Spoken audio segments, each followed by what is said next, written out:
하나님께서 오늘 우리에게 주실 말씀은 히브리서 11장입니다.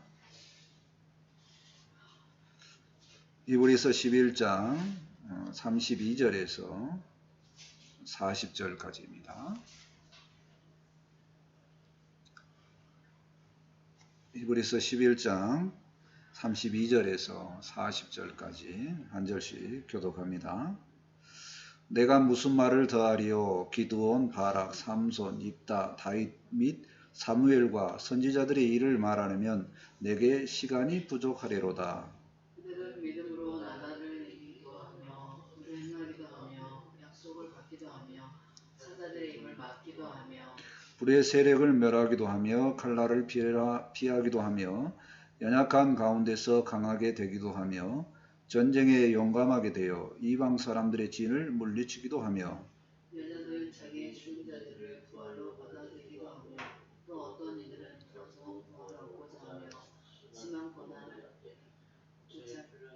원하지 아니하였으며 또 어떤 이들은 조롱과 채찍질 뿐 아니라 결박과 옥에 갇히는 시련도 받았으며 돌로 치는 것과 톱으로 겨는 것과 시험과 칼로 죽임을 당하고 양과 염소의 가죽을 입고 일하며 궁핍과 환난과 학대를 받았으니 이런 사람은 세상이 감당하지 못하느니라.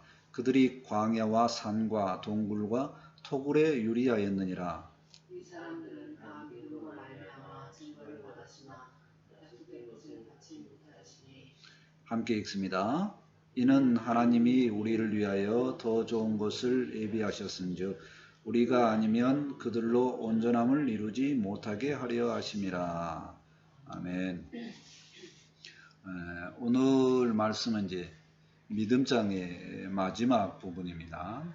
히브리서 11장은 믿음의 선지인들에 대해서 쭉 살펴보는 내용입니다. 오늘 보면은 인물들도 나오지만 사건들도 굉장히 간단하게 요약이 되어 있습니다. 이 많은 내용을 한꺼번에 다 하려면 시간이 많이 필요하겠죠.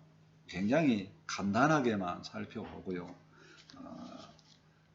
우리의 살펴보는 중에 우리의 삶도 굉장히 분주하고 바쁩니다. 그 중에 가장 간단하게 생각해야 될 것이 무엇인가? 우리는 어떤 시야로 세상도 보고 또 우리의 삶을 어떤 가치관으로 봐야 될까 생각하면서 믿음에서 승리하는 그런 시간이 되었으면 좋겠습니다. 아멘. 첫 번째로 도전하고 승리한 모습을 보고자 합니다. 32절 말씀을 보실까요?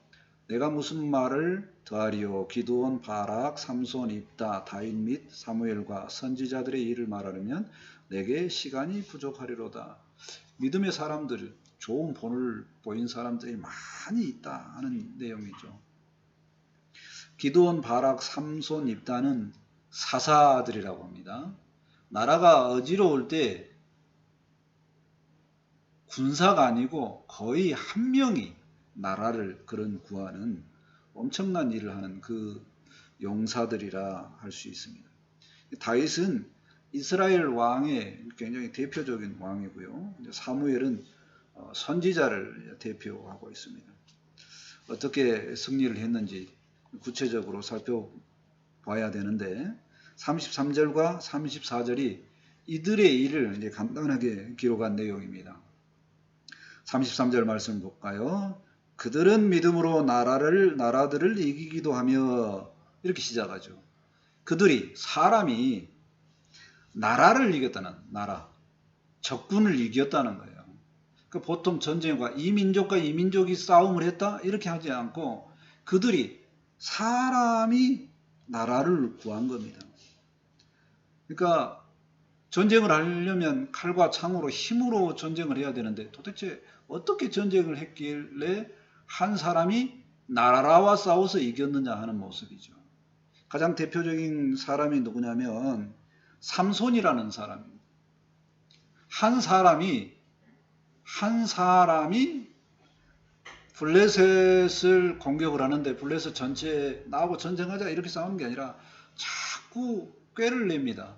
그래서 블레셋 지역에 가서 이게 약간 그 방탕한 사람처럼 모습이 보여지면서 자꾸 거기에 일을 저지르고 해서 내가 너희를 죽인다, 블레셋을 죽인다라고 말하는 게 아니라 나에게 해를 끼친 저 사람들을 죽인다 하면서 블레셋을 자꾸 이렇게 칩니다. 결국엔 그 삼손을 통해서 블레셋이 많이 약해지는 그런 역사를 이룹니다. 또 어떤 사람이 있냐면요, 기드온이라는 사람도 있는데 이 사람은 전쟁이나 뭐 이런 그 훈련을 받아본 사람이 아닙니다.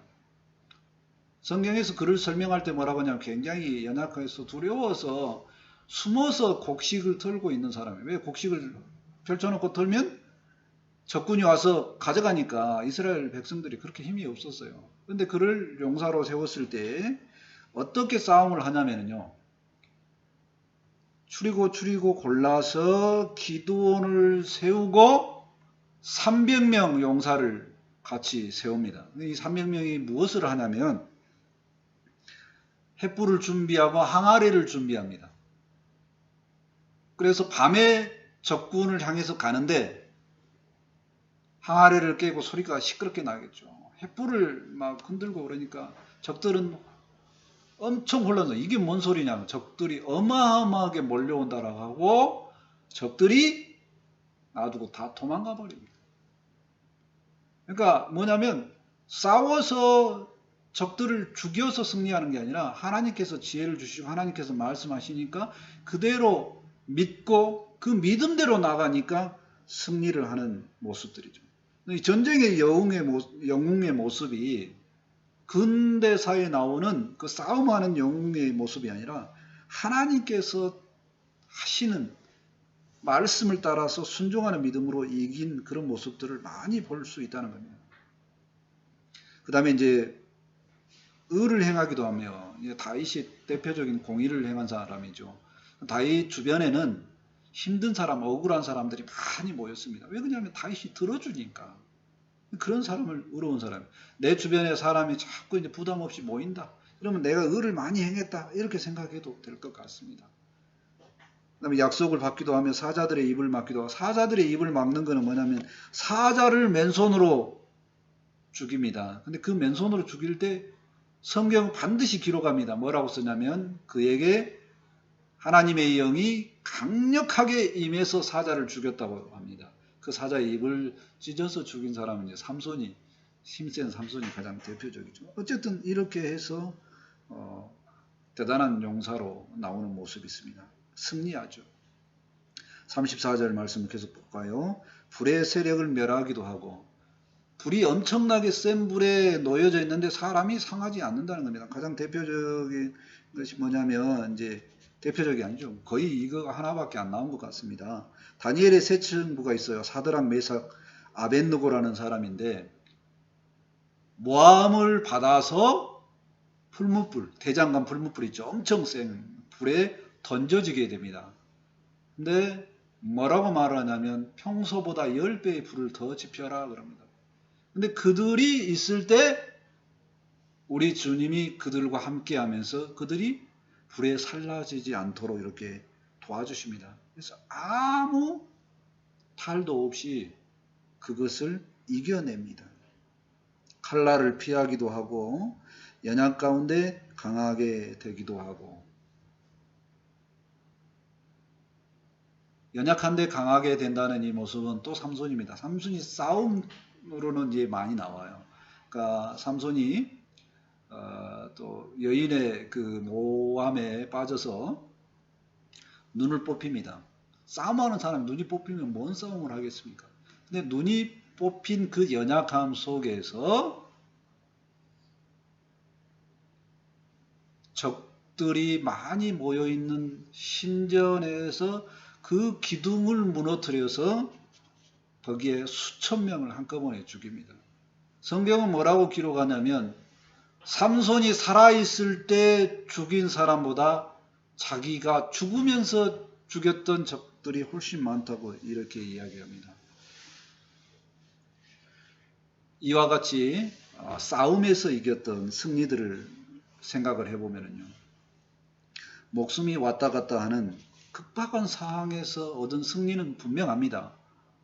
분명한데 완전하게 하나님의 방법으로 이기죠. 무기보다도 하나님을 믿는 믿음으로 승리한 것입니다. 결국엔 믿음은 승리를 가져다주는 가장 놀라운 무기가 되었던 것입니다. 교회와 그리스도인들이 이 지상에서 하나님 나라를 확장해 가기 위해서 가장 중요하게 사용해야 될 병기가 무엇이냐라고 하면 바로 이 믿음이라 생각해야 할 것 같습니다. 말씀을 한번 볼까요? 고린도후서 10장 4절 말씀입니다.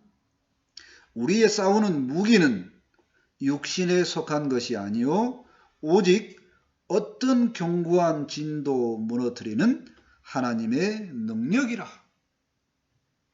하나님의 능력 안에서 우리가 승리할 수 있다는 겁니다.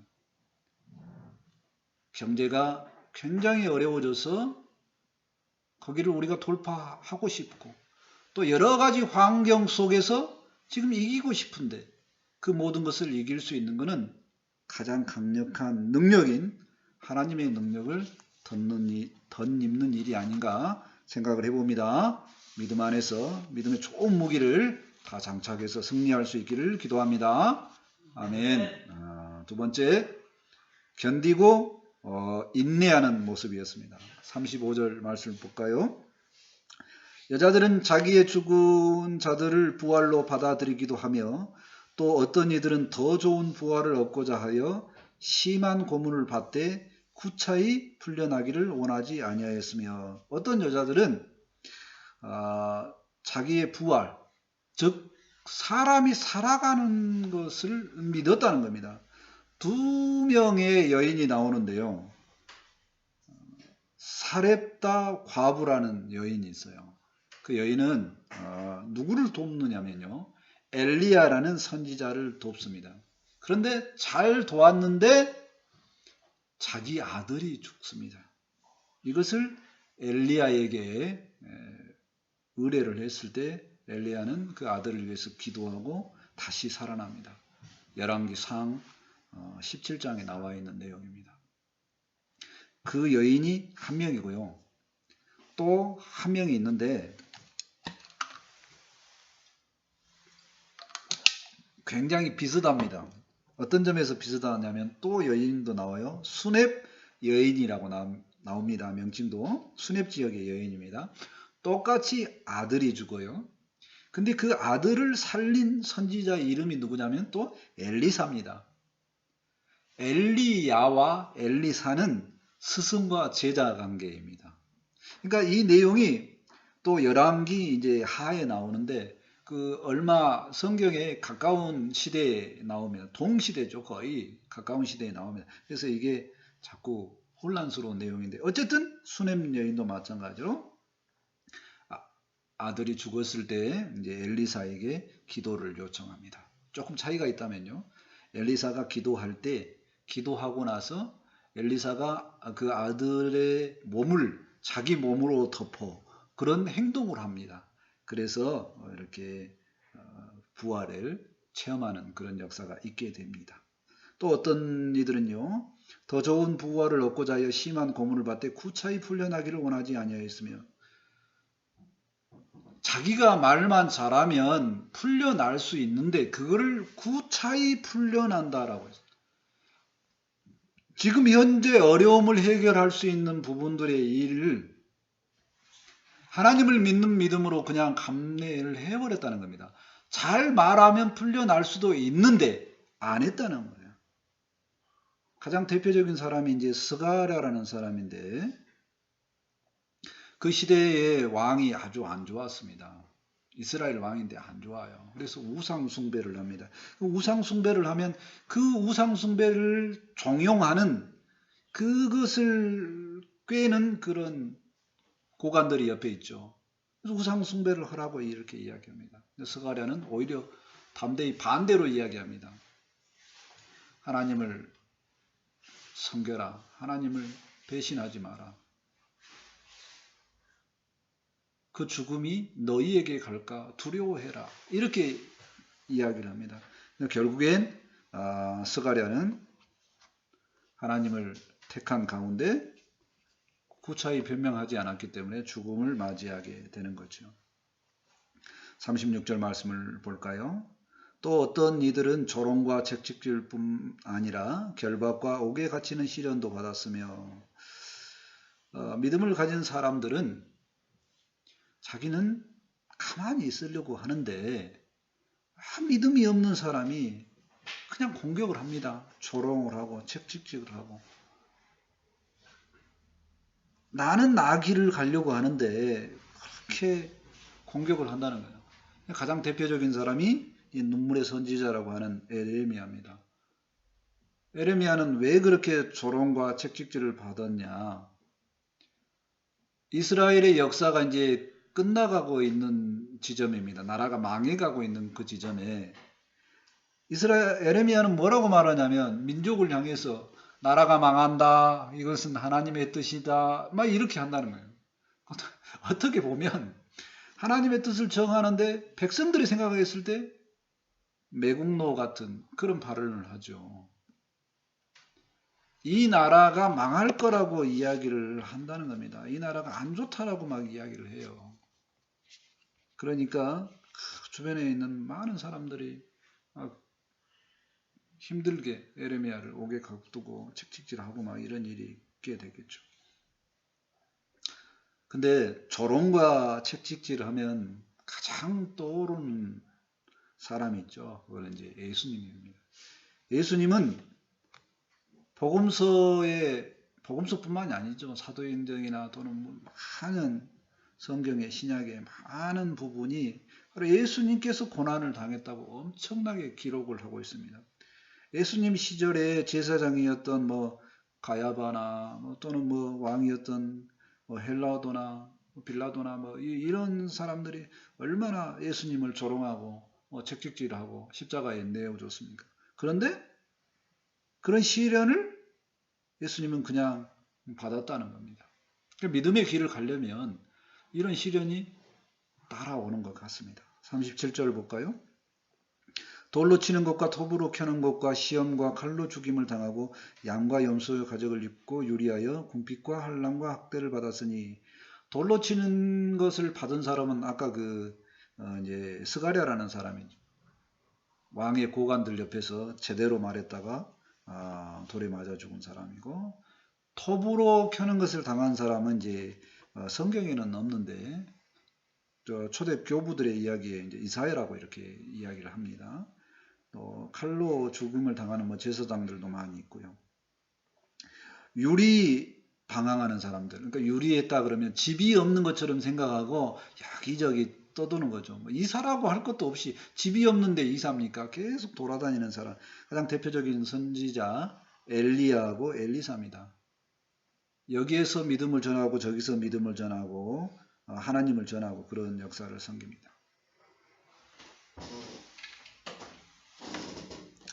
38절 말씀 보실까요? 이런 사람은 세상이 감당하지 못하느니라. 그들이 광야와 산과 동굴과 토굴에 유리하였느니라. 믿음의 사람들은 세상이 감당하지 못한다고 그랬는데 세상을 왜 감당하지 못했다고 하냐면 어떤 힘 있는 존재가 다스림을 주었을 때 그 다스림을 받는 사람은 절대적인 존재에 대해서 뭔가를 얻고자 할 때 어쩔 수 없이 따라 하죠. 자, 그런데 믿음의 사람들은 세상이 감당하지 못하는 삶을 삽니다. 왜 그러냐면 이 세상을 어떤 눈으로 봤냐면 믿음의 사람들은요. 잠시 머무는 곳으로 생각했다는 거예요. 세상에 대해서 특별한 가치를 부여하지 않았다는 겁니다. 그냥 나그네로 살았다는 거예요. 그래서 나그네로 생각하니까 절대적인 쉴 곳을 생각 안 한 거죠. 그래서 계속 유리한 겁니다. 돌아다니는 거죠. 불편한 잠자리 당연하다라고 생각을 했습니다. 세상에 집착하지 않았다는 겁니다. 믿음의 선진들의 모습은 견디고 인내하는 그런 믿음들의 모습이 많이 나옵니다. 성도가 믿음을 지키기 위해서는 이렇게 인내가 필요하고 견디는 게 필요합니다. 고난이 온다는 겁니다. 근데 이 고난에 대해서 생각을 해볼 것이 중요한 내용이 뭐냐면요. 고난은 군인이 전쟁터에서 용감히 싸워서 얻은 훈장과 같은 영예로 생각을 해야 된다는 겁니다. 자랑스럽게 여겨야 된다는 거예요. 요즘의 시대가 너무 편리한 시대가 돼서 불편한 삶을 사는 그리스도인들을 조롱하는 그 소리를 들을 때마다 뭐라고 생각을 하냐면 불편하다고 생각하지 않고 부끄럽다라고 생각하는 게 문제라는 겁니다. 내가 가난한 것, 물질이 없는 것이 부끄럽다라고 생각한다는 거예요.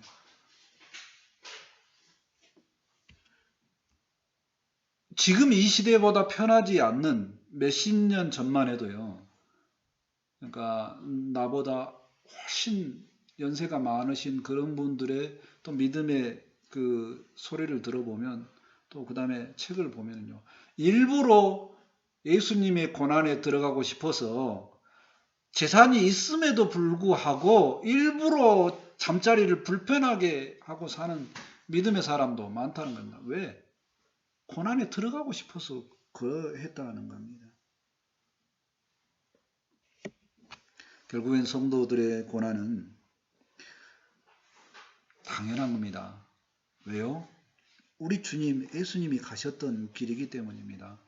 예수님은 우리를 구원하시기 위해 고난을 받으셨습니다. 그 고난을 통해서 승리하셨습니다. 우리도 동일합니다. 우리에게 예수님께서는 이 고난이 당연하고 당연한 그것으로 끝나는 게 아니라 반드시 이 삶을 통해서 너희가 승리할 거라고 이야기를 하고 있습니다. 세상에서 환난을 당해도 불편하게 생각하지 말라고 이야기합니다. 요한복음 16장 33절에 우리 주님께서 말씀하셨습니다. 이것을 너희에게 이루는 것은 너희로 내 안에서 평안을 누리게 하려 함이라. 세상에서는 너희가 환난을 당하나 담대하라.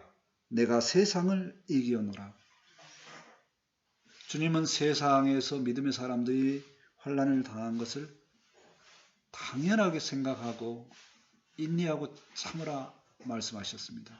그리고 우리 주님께서 부활로 세상을 이기셨듯이 우리도 동일하게 환난을 담대하게 이김으로 승리할 것을 말씀하셨습니다.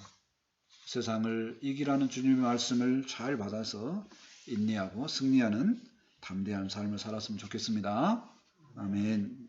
세 번째로 믿음의 결론을 생각을 해보고자 합니다. 39절 말씀을 보실까요?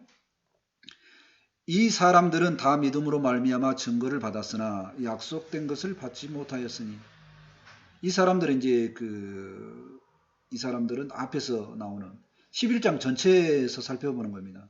4절에 아벨부터 시작해서 선지자들까지 전부 다죠. 그 사람들이 증거를 받았다는 겁니다. 무슨 증거를 받았냐면 하나님의 증거를 받았어요.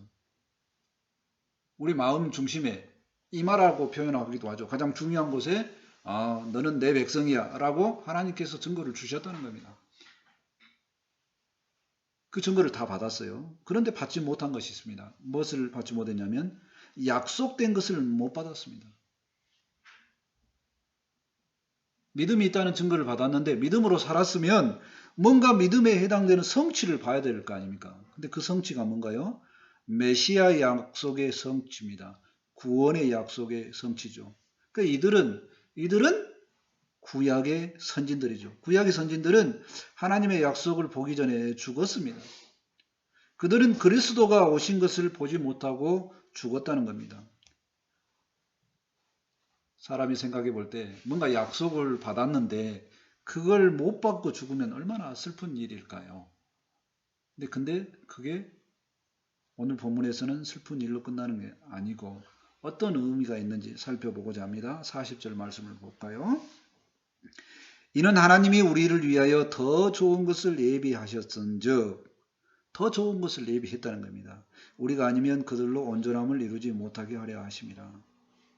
여기서 우리는 신약 성도를 말합니다. 우리는 더 좋은 것을 받았고 그들은 아직 못 받았다는 겁니다. 그럼 우리는 도대체 그 더 좋은 것을 무엇을 받았느냐? 신약의 성도들은 구약의 성도들보다 더 좋은 것을 받았는데 그걸 뭐냐면 그 좋은 것은 바로 이미 오신 예수님을 말합니다. 오신 예수님을 보았다는 겁니다. 오신 예수님을 안다는 거예요. 물론 그 예수님은 재림에 대한 얘기도 합니다.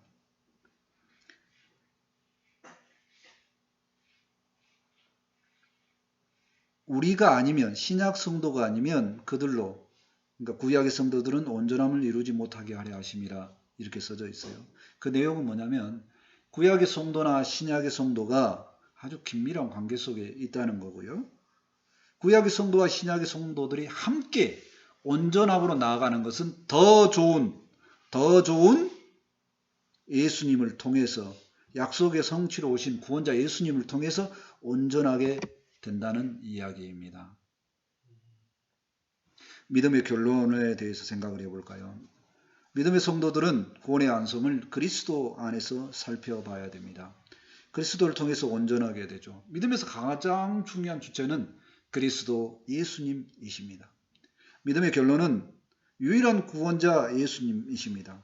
이 땅의 삶이 때로는 승리를 할 수도 있고요. 때로는 고난에 있을 수도 있습니다.